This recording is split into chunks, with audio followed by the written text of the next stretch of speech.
तो जैसा कि आप शायद जानते हैं, ग्रैंड थेफ्ट ऑटो 6 के पहले और अब तक के एकमात्र ट्रेलर को रिलीज हुए 1 साल से ज्यादा हो गया है, जिसे 4 दिसंबर 2023 को रिलीज किया गया था।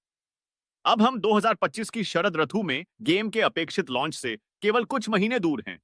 कम से कम वे यही कह रहे हैं, लेकिन हम अभी भी गेम की वास्तविक सामग्री के बारे में कुछ नहीं जानते हैं।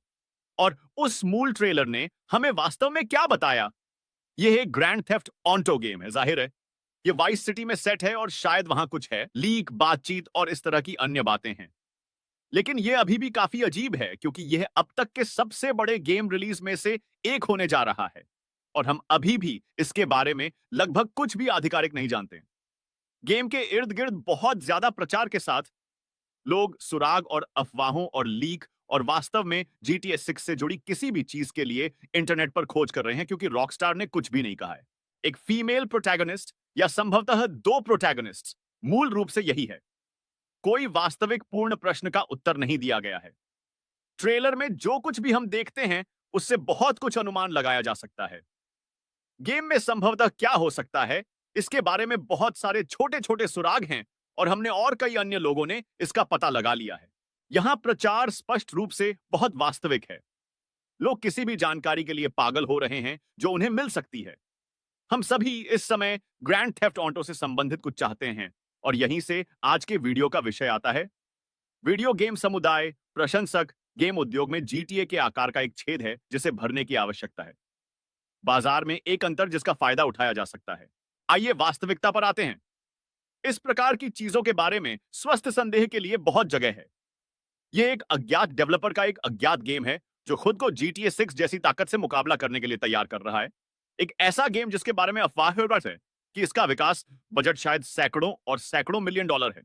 मुख्य बात यह है कि अज्ञात लोगों का एक समूह अपने ही खेल में अरबों डॉलर की कंपनी को हराने की कोशिश कर रहा है। उनसे पहली नजर में आप जानते हैं, शायद अगर आप अपने फोन पर कम रिजोल्यूशन में देख रहे हैं तो ऐसा लगता है कि वे वास्तव में इसे कर सकते हैं। आधिकारिक रिवील ट्रेलर के शुरुआती शॉट प्रभावशाली हैं।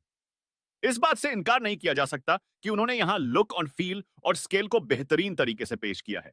हेलीकॉप्टर उड़ाना, यह एक सैंडबॉक्स शहर होने का पूरा केंद्रीय वादा है, जहां आप जहां चाहें जा सकते हैं, जो चाहें कर सकते हैं।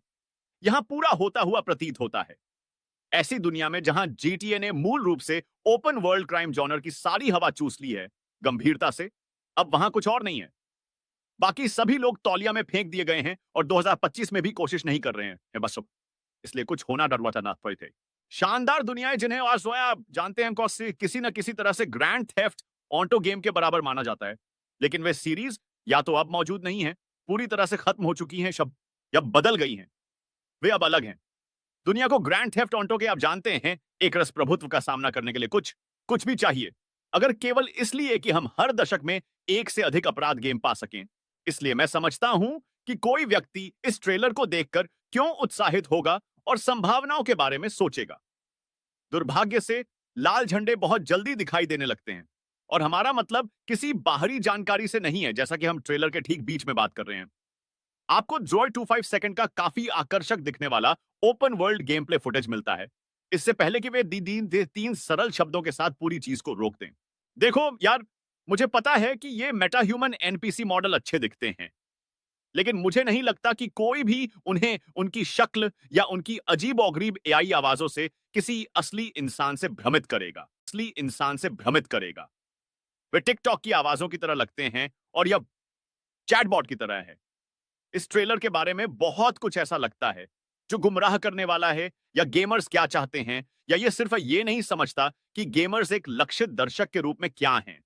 पता नहीं, ये सब ठीक नहीं लगता, क्योंकि स्मार्ट एनपीसी हमेशा से ही वीडियो गेम का मुख्य हिस्सा रहे हैं। खास तौर पर ग्रैंड थेफ्ट ऑटो और रॉकस्टार के गेम्स का जब जीवंत विश्व पहलू ही उन्हें बाकी सभी से अलग बनाता है।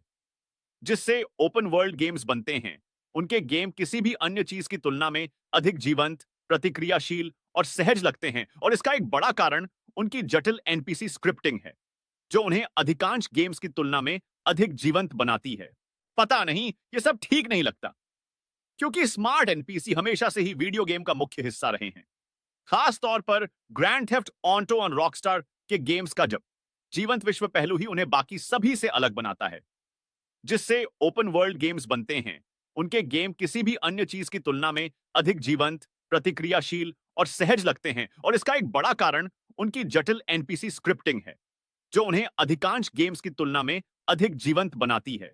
पिछले दिन की तरह मुझे नहीं लगता कि हम पैराडाइज के बाद होने वाले संदेह का आधा हिस्सा भी देख पाएंगे। मेरा मतलब है, पहले ट्रेलर पर टिप्पणी अनुभाग को देखें। ऐसा लगता है कि बहुत सी टिप्पणियां सिर्फ लोगों द्वारा सीधे गेम पर डंके की चोट पर की गई हैं। टिप्पणी अनुभाग में खून खराबा है। यह मदद नहीं करता है कि एआई सामान के अलावा वे crypto and blockchain on NFT on play to earn और ऐसी सभी चीजों के बारे में बात करते हैं जो महसूस होती हैं। इस समय 2023 में कुछ हद तक पीछे छूट गया है। जैसे गेमर्स ने इस सामान को खत्म कर दिया है और निवेशक एआई की ओर बढ़ गए हैं। दोस्तों, जैसे कि आप पहले से ही इसे प्राप्त कर चुके हैं। ये ऐसा है, बस बाकी सभी चीजों को छोड़ दें। और फिर एक अजीब फाइनल के रूप में मुझे लगता है संभावित खिलाड़ियों का अपमान ट्रेलर यह कहकर समाप्त होता है कि आप अभी खेल सकते हैं। बस उनकी वेबसाइट पर जाएं। मैं आपके लिए इसे खराब नहीं करना चाहता बस, लेकिन आप अभी गेम नहीं खेल सकते। ठीक है, बढ़िया। मुझे साइन अप करें, मैं इसके लिए तैयार हूं। न केवल सिंगल प्लेयर होगा, बल्कि उनकी वेबसाइट पर एफएक्यू के अनुसार यह पहले से ही तैयार है, जो वास्तव में प्रभावशाली है। आपको लगता है कि वे अपने ट्रेलर में से कुछ में इसे शामिल करेंगे, है ना? किसी भी तरह के कट सीन फुटेज या कहानी या वास्तव में किसी भी तरह के अनुरूप गेम प्ले की कमी इस परियोजना के लिए एक और लाल झंडा है। इन दिनों कुछ पूर्व निर्मित वातावरणों के माध्यम से चलने वाले स्टॉक कैरेक्टर के कुछ प्रभावशाली शॉट्स को एक साथ जोड़ना बहुत आसान है। देखिए, जब कुछ स्मार्ट लोगों के पास अनरियल इंजन टूल सेट तक पहुंच होती है, जैसे आपने इस तरह की बहुत सी चीजें देखी हैं। आप सभी ने वायरल अजीब नकली गेम प्ले ट्रेलर देखे हैं जो फेसबुक जैसी चीजों पर वायरल हो जाते हैं।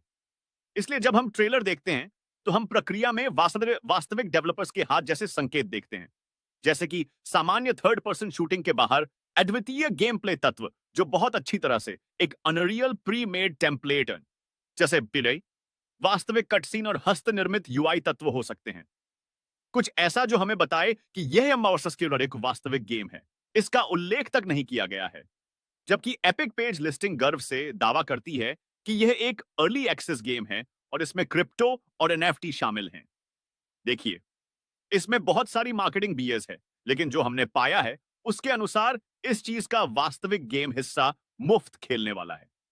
इसमें third person shooting, GTA style heist mission होंगे, प्रॉपर्टी ओनरशिप होगी, एंड यह एक दिलचस्प है, एक बार बोर्न सिंगल प्लेयर अभियान जिस पर किसी भी एनएफटी या क्रिप्टो करेंसी सामान में शामिल हुए बिना खेला जा सकता है। कम से कम पैराडाइज एक्सआरपीएल तो नहीं, लेकिन आप उनके अजीबोगरीब मोबाइल क्लिकर गेम ऐप को खेल सकते हैं जो आपको पीएआर सिक्के कमाने का वादा करता है, जो अंतिम गेम में इस्तेमाल किए जा सकेंगे। कम से कम वे जाहिर तौर पर गेम के एपिक गेम्स संस्करण में इस्तेमाल किए जा सकेंगे। स्टीम लिस्टिंग है, लेकिन स्टीम क्रिप्टो गेम की अनुमति नहीं देता है, इसलिए स्टीम पेज भी। आप जानते हैं, वे लोग जो एक बड़ी आभासी दुनिया की अनंत संभावनाओं को देखना चाहते हैं। यह कुछ ऐसा है जिसका हमें हाल ही में बहुत वादा किया गया है, और यह कुछ ऐसा है जिसके बारे में हम सभी पिछले दिन की तरह कुछ बड़े पैमाने पर अतिरंजित विफलताओं के बाद तेजी से संदेहास्पद हो गए हैं। हमने इस बारे में काफी बात की है। यह गेमिंग दर्शकों के एक बड़े हिस्से के लिए एक चेतावनी थी। वे सुंदर ट्रेलरों और बड़े वादों से मूर्ख बन गए, और उस गेम में स्टीम विशलिस्ट की एक बहुत बड़ी संख्या थी, इसलिए लोग इसके झांसे में आ गए। लेकिन अब मुझे लगता है कि गेमिंग दर्शक फिर से मूर्ख नहीं बनेंगे। लोग उन्नत एआई और ऐसी दुनिया की उम्मीद कर रहे थे जिसमें आप बस घूम सकें और आप जानते हैं, प्रतिक्रियाएं मिल सकें। और सच कहूं तो साइबरपंक में वास्तव में ऐसा कुछ नहीं था जब इसे पहली बार रिलीज किया गया था। ग्रैंड थेफ्ट ऑटो की अपील का एक बड़ा हिस्सा इसकी दुनिया में मौजूद होना है। यही कारण है कि इतने सारे लोग रोल प्लेइंग सर्वर पर खेलना पसंद करते हैं, जहां आप सचमुच इस अत्यधिक सिम्युलेटेड वातावरण में एक चरित्र के रूप में खेल रहे होते हैं। मुझे लगता है कि शायद यही वह दर्शक वर्ग हो जिसे पैराडाइज लाने की कोशिश कर रहा है। परेशान मत होइए। हमें इन दुनियाओं में कूदना और एनपीसीज के साथ खिलवाड़ करना, लड़ाई झगड़े करना, बस ये देखना पसंद है कि क्या होता है, ये देखना कि खेल कैसे प्रतिक्रिया देता है। ओपन वर्ल्ड में जीटीए जैसी पॉलिश की कमी वास्तव में एक बड़ा कारण था कि लॉन्च पर साइबरपंक 2077 को पूरी तरह से लताड़ा गया। यह पोकीमैन सहयोग की तरह विज्ञापन कर रहा है। एआई जनरेटेड इन्फ्लुएंसर्स के साथ पूरी बात कम से कम कहने के लिए विचित्र है। और यह पैराडाइज एआई क्लब चीज भी है जो जाहिर तौर पर लॉन्चर के साथ शामिल होने जा रही है। यह मेटा ह्यूमन चेहरे के साथ चैट जीपीटी की तरह है, जो अजीब तरह से लाइनों की नकल करता है। क्या यह वही है जो लोग वास्तव में जीटीए से चाहते हैं? जैसा कि मैं जानता हूं कि प्रौद्योगिकी को आगे बढ़ाने के लिए इसे कहीं से शुरू करना होगा और पहली पीढ़ी के उत्पाद अजीब हो सकते हैं। एआई द्वारा संचालित निश्चित रूप से नवीनतम कॉर्पोरेट चर्चा का विषय है। तो अब उन चीजों पर ध्यान केंद्रित करने के बजाय जो इस तरह के खेलों को पसंद करने वाले लोग वास्तव में रुचि रखते हैं, आप जानते हैं, हमें कुछ अच्छा दिखाओ यार। ट्रेलर का अधिकांश भाग एआई संचालित एनपीसीज के साथ इन अजीबोगरीब बातचीत को समर्पित है, जिसमें पहला हास्यास्पद सवाल यह है कि क्या यह यादृच्छिक एनपीसी एक वास्तविक व्यक्ति है या